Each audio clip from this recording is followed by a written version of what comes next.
Here. Okay.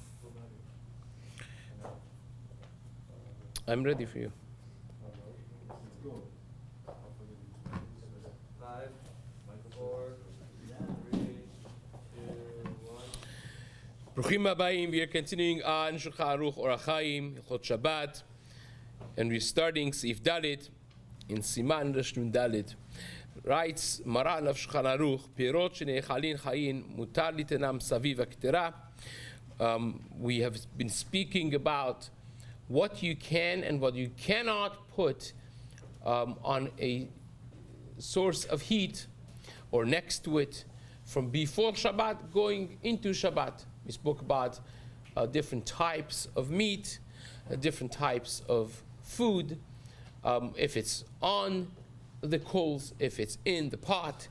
We spoke about a lot of different examples. One more example of such is also mentioned in the tour, which is really related with this Siman and Siman Rand-д, and that is whether or not you could put something next to fire before Shabbat, going into Shabbat, that is already edible.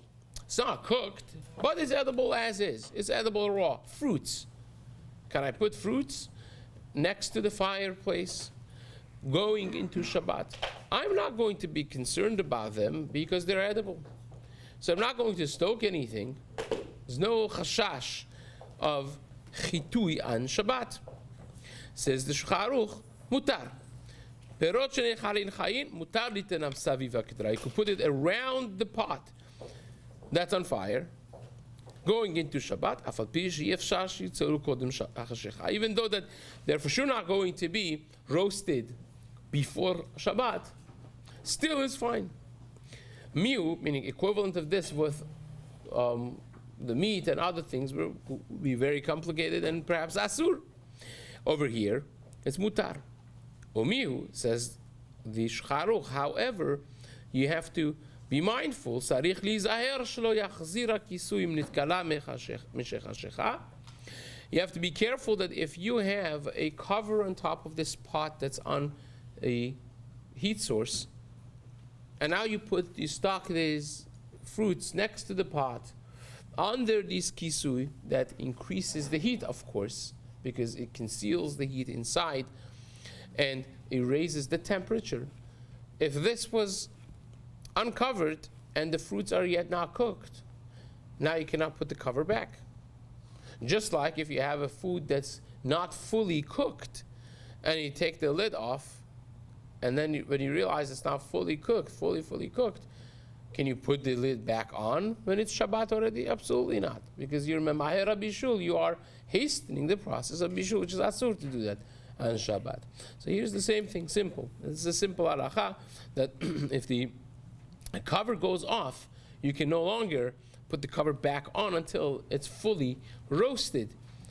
Well, we're talking about the case that's now Shabbat. You put it 5 minutes before Shabbat next to the pot. Now, 10 minutes after Shabbat, you want to see if it's roasted. You see it's not roasted, you cannot put back the cover, because now you're hastening on Shabbat the process of bishul, which is asur. Says the Shulchan Aruch, because you are facilitating the process of bishul, hastening the process, and that's a problem. Says the Mishna Berura.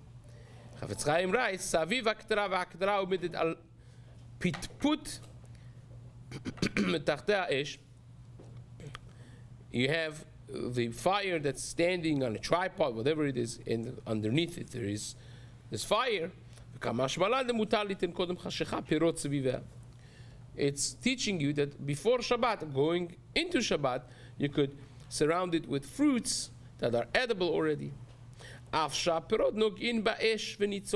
though that the fire is mamash hitting directly to the fruits on the side and roasting them, still would be mutar.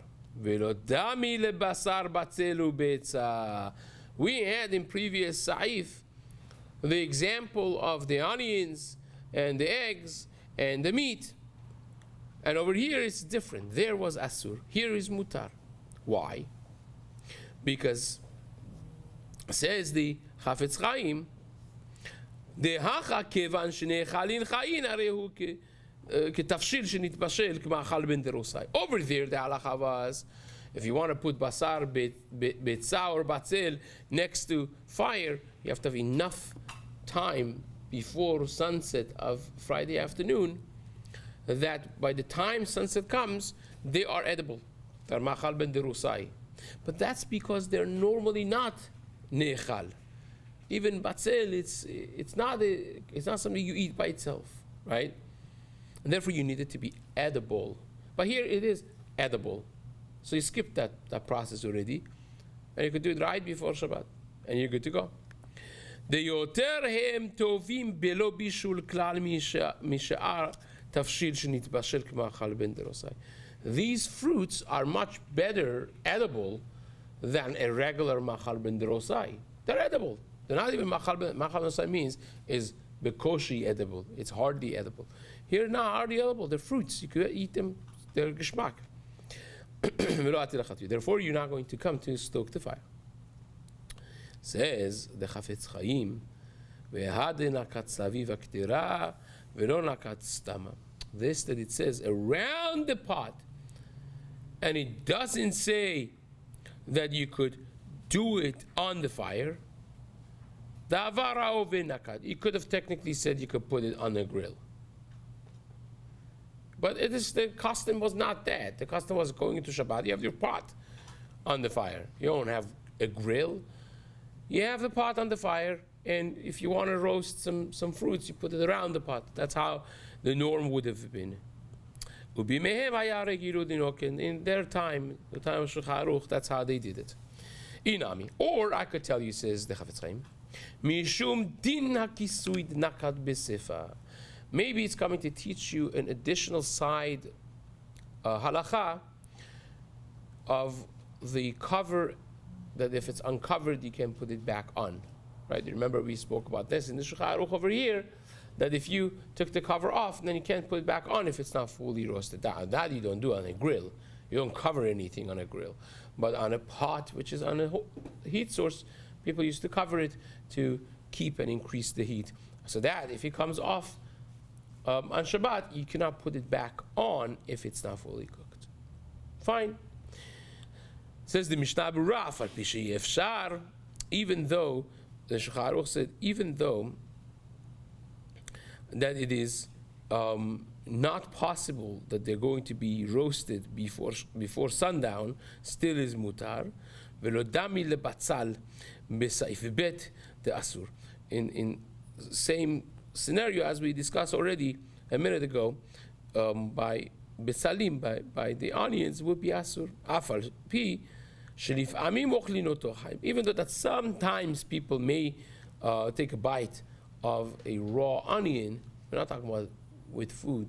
Okay, but the norm is you cook it. Majority of onions are used, cooked. That's how people eat them. Even if you eat them raw, it's with food. It's not like something that you eat by itself. So therefore, it's considered halachically eno ne'echal k'moshu v'chai mikol makom and tov le'ochlo chai. It's not good to eat it raw, like fruits, like apples. V'adin l'chol davar she'en tov le'ochlo chai. It would be the same thing with anything that's not good to eat it raw. Garlic would be the same thing. Ginger would be the same thing. Kemot tapuchei yar v'chadome asur k'basal u'betza. It would be same halacha as onions as well, that if you put it before Shabbat, you need to have enough time that before sunset it is already roasted to the degree that's edible. K'machal ben derosai. Fine.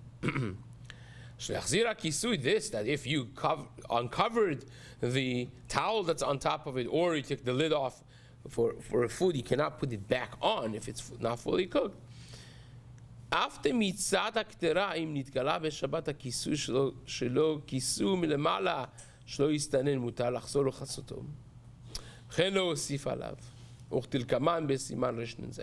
We're going to see in Hilchot Hatmana details of halacha that would be permissible on Shabbat, right? But there we're talking about a case that the food has been fully cooked before Shabbat. But here, they're in the middle of process of cooking. They're not fully cooked. On Shabbat, they're still being cooked. And therefore, if you cover it, you're adding heat, and adding heat hastens the process of cooking, which is something that's asur. You're not allowed to do that on Shabbat. Shememaher ligmol says the Mishna Berura, the kol shken she'asur la'anicham b'Shabbat gufa samuch letanur kedei litzalot. Of course, it goes without saying, every 5-year-old knows that you can't put them next to the fire on Shabbat. That's literally cooking. Lest you will think, well, it's edible, I'm not doing anything. Yes, yeah, of course you're doing something. You're cooking it on Shabbat. That, of course, would be, you can't put it next to the hot place lest you go to a hot place. That's if that sounds good, you can't do that, that's for sure. Ve'afilu im notno bishvil zeh kodem shehusak, even if you are putting it in that place before the goy comes and lights the fire, what we spoke before, if you're putting it next to the fireplace, a winter fireplace, and now the goy comes, and you do it knowing that in half an hour your maid is going to come and turn the central heat, and the fireplace is going to roast these things, still it's going to be asur, as we discussed before, right? That already we spoke about at the end of Rosh Gimel. But before Shabbat, it's mutar. If you want to put them before Shabbat on a tanur on top or around a fireplace that's hot, no problem, that's fine. If you want to put it in kachlin or any of those things, it's mutar. Veda says the Chafetz Chaim, you should know, this that we allow to put them lechatchila next to this heat source, next to the pot, right before Shkia. Hainu kodem l'Shkia. It means before Shkia, not after Shkia. By Siman in Ben Hashmashah, it says, you can't, we don't mean chashecha, that means seta kochavim. We don't mean that. We mean chashecha, that means literally sundown. Even though you have some light up, that is